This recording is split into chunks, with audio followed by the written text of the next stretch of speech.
വക്കീലേ, തന്റെ വാദം ഗുണമല്ലെങ്കിലും ചായ കൊള്ളാം. അവ എണീറ്റില്ലേ? ഇല്ല, 2.5 മാസത്തോളം കൊതുകടി കൊണ്ട് അകത്ത് കിടന്നല്ലേ, ശരിക്കും ഉറങ്ങിയിട്ടുണ്ടാവത്തില്ല. ഒരു ദിവസം കൊണ്ട് ഉറങ്ങി തീർക്കാവുന്നതാണോ? വിളിക്കേ. എടോ, കേസുള്ള വക്കീല ഞാൻ. കണ്ട ഗുണ്ടകളൊക്കെ വിളിച്ചോണർത്താന്ന് വെച്ചാൽ എന്താ താൻ വിചാരിച്ചേ? അതിനും കൂടിയാ തനിക്ക് ചെല്ലും ചെലവും തന്നെ ഇവിടെ നിർത്തിയിരിക്കുന്നത്. അതുകൊണ്ടാണല്ലോ കേസ് വിളിക്കുന്നത് പോലെ ഞാൻ വിളിച്ചോണർത്താൻ പോകുന്നത്. ചെല്ല്. ഓ,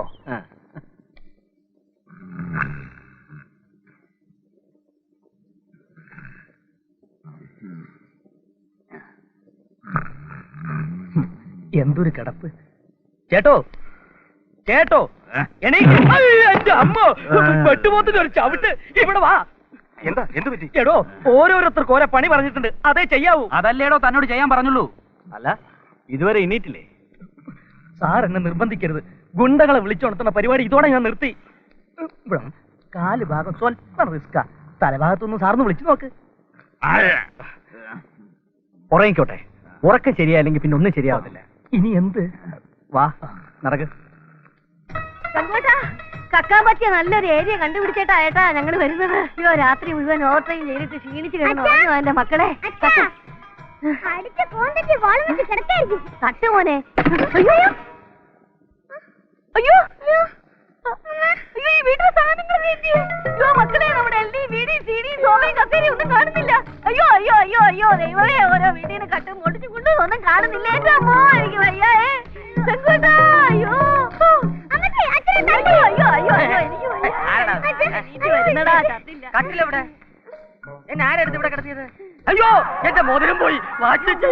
ഫോട്ടോ മനിക്കാ, നിങ്ങൾ കുടുകുടി പോലും ഇല്ല. അയ്യോ ചേട്ടാ, ചേട്ടാ, നമ്മുടെ എല്ലാം പോയി. അയ്യോ, എടി മങ്കി, അല്ല മങ്കി, ഇവിടെ കിടന്ന സാധനങ്ങളൊന്നും കാണുന്നില്ല. എന്റെ ദൈവമേ, ഈ കൊലച്ചത് ഞങ്ങളോട് ചെയ്തല്ലോ. ഇത് ചെയ്തവന്റെ തല ഇടുത്തി വീഴണേ.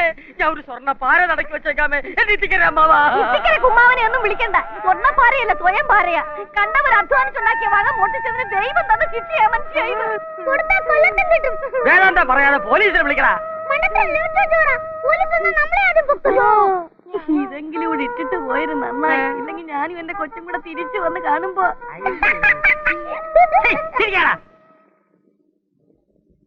ആശാനെ, ആശാനെ, ചാത്തനാടൻ ആശാനെ, ആശാനെ, ഇവിടെ കിടന്ന് അട്ടകാസം എടുക്കേണ്ട യാതൊരു കാര്യമില്ല. ഇവിടെ ഇലക്ട്രിക്കാ ബെല്ലില്ലേ, അതിലൊന്ന് ഞെക്കിയാ പോരെ. ഞെക്കാനും ഓടിക്കാനും ഒക്കെ ഞങ്ങൾ പോലീസുകാർ വിദഗ്ധരാണെന്നുള്ള കാര്യം അറിയാമല്ലോ. പക്ഷെ മനസ്സിനെ ഞെക്കുന്ന ഒരു കാര്യം അവതരിപ്പിക്കാനാണ് ഞാൻ ഇവിടെ വന്നത്. ഞെട്ടരുത്. പോയില്ലേ, അതിന്റെ എഫക്ട് എല്ലാം പോയില്ലേ. ഞെട്ടിക്കേക്കേണ്ട കാര്യങ്ങൾ ഞെട്ടി തന്നെ കേൾക്കണം. അതാ അതിന്റെ ഒരു സുഖം. ആണല്ലോ. എന്നാൽ ഞെട്ടത്തക്ക വിധത്തിൽ ഈ ശരീരത്തെ ഒന്ന് പാകപ്പെടുത്തി വച്ചാട്ടെ. പെടുത്തിയ ദിവാ. മനസ്സിലായി മനസ്സിലായി മനസ്സിലായി. ദിവാൻ ചാത്തനാടൻ, അങ്ങനെ ഒരു പേര് എനിക്കുണ്ടായിരുന്നു. എന്റെ ദിവാൻ വേഷം താൻ കണ്ടിട്ടില്ലല്ലോ. കാണേണ്ടതായിരുന്നു. ഞാൻ കിരീടമൊക്കെ വെച്ച് വാള് ഊരി പിടിച്ച് ആരവിടെ. എന്തിനാ ആശാനെ ഇത്ര കഷ്ടപ്പെട്ട് വിളിക്കുന്നത്? നല്ല കാര്യമുണ്ടോ? ഒരു കാര്യം എനിക്ക് ബോധ്യമായി, താൻ എന്റെ ദിവാൻ വേഷം കണ്ടിട്ടില്ല. ആശാന്റെ ദിവാൻ വേഷം കാണാനല്ല ഞാൻ ഇങ്ങോട്ട് വന്നത്, ദിവാകരനെ കാണാനാണ് വന്നത്. അവൻ ഇവിടെ എവിടെ പോയിരിക്കുക? പുറത്തെവിടെയോ പോയിരിക്കുക. എന്നാ വരുമ്പോൾ ഒരു കാര്യം ബോധ്യപ്പെടുത്തണം. ഞെട്ടിപ്പിക്കുന്ന കാര്യം. അതെ, ദിവാകരന്റെ പെങ്ങളുടെ അമ്മായിയമ്മ കുളിമുറിയിൽ കാല് തെറ്റി വീണ് കാലൊടിഞ്ഞ് ഗുരുതരാവസ്ഥയിൽ ആശുപത്രിയിൽ പ്രവേശിപ്പിച്ചിരിക്കുകയാണ്. ഈ ദുഃഖ വിവരം ഇവിടെ അറിയിപ്പിക്കാൻ ഏമാൻ എന്നെ പറഞ്ഞയച്ചതാ.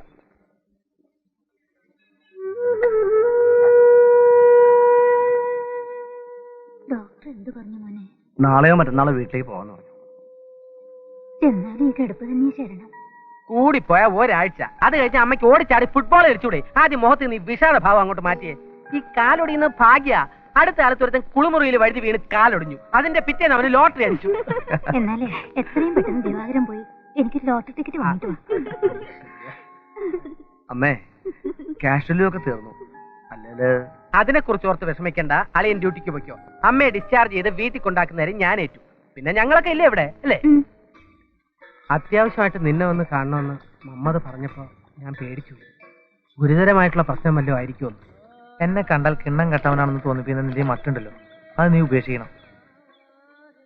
ഒരിക്കലൊരു മോഷണം നടത്തിക്കഴിഞ്ഞാൽ പിന്നെ ജീവിതകാലം മുഴുവൻ മനസ്സിൽ നിന്ന് ആ പേടി വിട്ടുമാറില്ല. 10-20 കൊല്ലങ്ങൾക്ക് ശേഷം തെളിഞ്ഞ എത്രയോ മോഷണ കേസുകളുണ്ട്. മാന്യമായി ജീവിച്ചതുകൊണ്ട് ആ കുഴപ്പമൊക്കെ. എനിക്ക് ഓരോ മോഷണം കഴിയുമ്പോഴും ധൈര്യം കൂടുകയാണ്.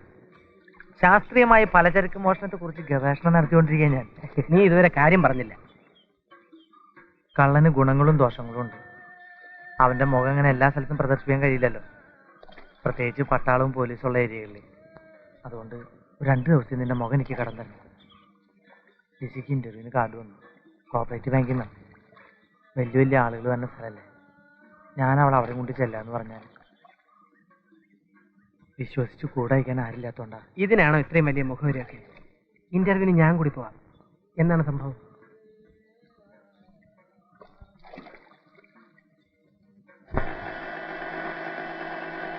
അമ്മ എണീറ്റ് നടക്കുന്നവരെങ്കിലും സുനിത ഇവിടെ ഉണ്ടായിരുന്നെങ്കിൽ എനിക്ക് മിണ്ടാനും പറയാനും ഒരാളായേനെ. നിക്കണമെന്നുണ്ട് രാജി. അവിടെ ആരുമില്ലല്ലോ. അവിടുത്തെ അച്ഛൻ നാടക ഡയലോഗും പറഞ്ഞ് സമയം കളയെങ്കിലും ജീവൻ പോകാതെ കിടക്കാൻ നേരത്തെ എന്തെങ്കിലും കൊടുക്കണ്ടേ? ദിവാകരേട്ടനാണെങ്കിൽ പാചകത്തിന്റെ ഹരിശ്രീ പോലും അറിയില്ല. ദിനേശനും അതെ. അച്ഛൻ അരിവെപ്പുകാരനായി ഒരുപാട് നാടകത്തിൽ വേഷം കിട്ടിയെങ്കിലും അച്ഛനും അറിയില്ല ആ പണിയൊന്നും. അപ്പൊ പിന്നെ ഞാൻ അവിടെ നിന്നല്ലേ പറ്റൂ. മറ്റന്നാളാണെങ്കിൽ ഒരു കല്യാണം ഉണ്ട്, ഒഴിവാക്കാൻ പറ്റില്ല. ചിറ്റയുടെ ഇളയ മോന്റെയാ. എന്നാ തീർച്ചയായും പോണം. നിങ്ങളുടെ കല്യാണം കഴിഞ്ഞിട്ട് വരുന്ന ആദ്യത്തെ ചടങ്ങല്ലേ?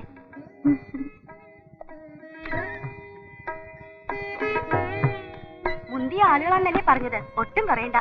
സുനിതയ്ക്ക് ആഭരണത്തിലൊന്നും ഭ്രമയില്ലെന്ന് എനിക്കറിയാം. എന്നാലും നമ്മുടെ പെണ്ണുങ്ങളുടെ സ്വഭാവം അറിയാലോ. കിളിച്ചത് മുളച്ചതൊക്കെ ചോദിക്കും. എന്റെ ആങ്ങളയുടെ പെണ്ണ് ഒന്നും ഇല്ലാതെ കയറി വന്നതെന്ന് ആരും പറയാനിടയാകരുത്. കല്യാണപ്പന്തലിൽ വെച്ച് ചിലർ കുത്തി കുത്തി ചോദിച്ചു. അപ്പൊ തോന്നിയതൊക്കെ പറഞ്ഞ് ഞാൻ അവരുടെ നാവടച്ചു. ഒക്കെ പഴയ ഫാഷനാണല്ലോ. അമ്മയുടെ ആയിരിക്കുമല്ലേ? അമ്മയ്ക്ക് സ്വർണ്ണമായിട്ട് ആകെ ഉണ്ടായിരുന്ന ഒരു താലിമലയാ. അതച്ഛൻ നാടകം കളിച്ച വകയിൽ സൗണ്ട് സെറ്റിന്റെ വാട കൊടുക്കാൻ വിറ്റു. ഇത് ദിവാകരേട്ടൻ വാങ്ങി തന്നതാ. ഒരു മിനിറ്റ്.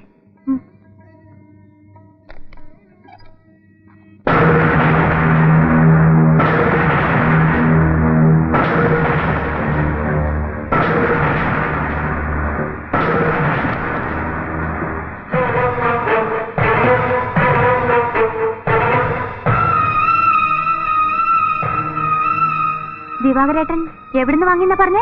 അതൊന്നും ഞാൻ അന്വേഷിച്ചില്ല. ചോദിക്കുന്നത് ചേട്ടൻ ഇഷ്ടമല്ല. എന്താ ആലോചിക്കുന്നത്? ഒന്നുമില്ല. ആഭരണങ്ങൾ നമ്മുടെ തന്നെയാണെന്ന് എനിക്ക് ഉറപ്പാണോ? ഉറപ്പാച്ചാ. ലോക്കറ്റിന്റെ മറുവശത്ത് അമ്മയുടെ പേര് കുത്തിയ ഒരു കുടുത്താലമാല ഉണ്ടായിരുന്നില്ലേ? അതും കണ്ടു ആ കൂട്ടത്തില്. ഈശ്വര, ഭയങ്കര ചതിയായി പോയല്ലോ. മോഷണം പോയെന്ന് എന്റെ സ്വർണ്ണാണ് അവിടെ കയ്യിലിരിക്കുന്ന ആ മണ്ടിക്ക് അറിയില്ലായിരിക്കും. അല്ലെങ്കിൽ എടുത്ത് പ്രദർശിപ്പിക്കോ? ദിവാകരേട്ടൻ മേടിച്ചു കൊടുത്താത്രേ. അങ്ങനെ പറഞ്ഞാൽ ജയം പറഞ്ഞു കാണും. ഇനിയിപ്പോ നമ്മൾ എന്താ ചെയ്യാ? ഈ വഞ്ചനക്ക് എന്താ വേണ്ടെന്ന് അച്ഛനറിയാം. ദിവാകരേട്ടൻ വന്നിട്ട് ഒന്ന് ആലോചിച്ചിട്ട് നീങ്ങിയ പോരെ? എന്തിനാലോചിക്കണം? ഇത് ജയനും നമ്മളും തമ്മിലുള്ള പ്രശ്നമാണ്. ഈശ്വര, കള്ളന്റെ കയ്യിൽ തന്നെയാണല്ലോ താക്കോല് കൊണ്ട് ഏൽപ്പിച്ചത്. മോളെ, ആ ഷർട്ടിങ്ങെടുത്ത് അച്ഛനിപ്പോ വരാം.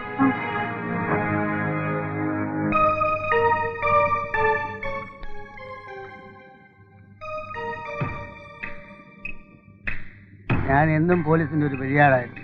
പക്ഷെ ഒരാളിനെ പോലും സ്വന്തമാക്കാൻ എനിക്ക് സാധിച്ചിട്ടില്ല. പഴംപുരാണം നിർത്ത്. ഞങ്ങൾ പറഞ്ഞ പോലെ പറഞ്ഞാൽ മതി. ഒരു കള്ളനാണ് ഞാൻ. നിങ്ങൾ പറഞ്ഞാൽ എന്ത് കള്ളത്തിനും പറയാൻ തയ്യാർ. വളച്ചു കെട്ടാതെ അവനോട് കാര്യം പറ. അരവിന്ദാക്ഷൻ നായരുടെ ബാഗ് എടുത്ത് സ്വർണം കവർന്നത് താനാണ്. അത് ജയശങ്കർ പിടിച്ചു. ഒരു കാൽപ്പവന്റെ സ്വർണം പോലും തരാതെ ജയശങ്കർ ആ സ്വർണം അടിച്ചു മാറ്റി. ഇത്രയും പറഞ്ഞാൽ മതിയോ? ഓരോ പകരം മുക്കുപണ്ടങ്ങൾ കാട്ടി അരവിന്ദാക്ഷൻ നായരെ കബളിപ്പിച്ച് സ്വർണം ജയൻ ഭാര്യയ്ക്ക് കൊടുത്തു. എന്റെ അടുത്താവ് കിട്ടേണ്ട തൊഴിൽ തന്ന് എന്നെ സ്റ്റേഷനിൽ ഇറക്കി വിട്ട്. ഇനി മൊഴിയെങ്ങാനും മാറ്റി പറഞ്ഞാൽ നീ പുറം ലോകം കാണില്ല.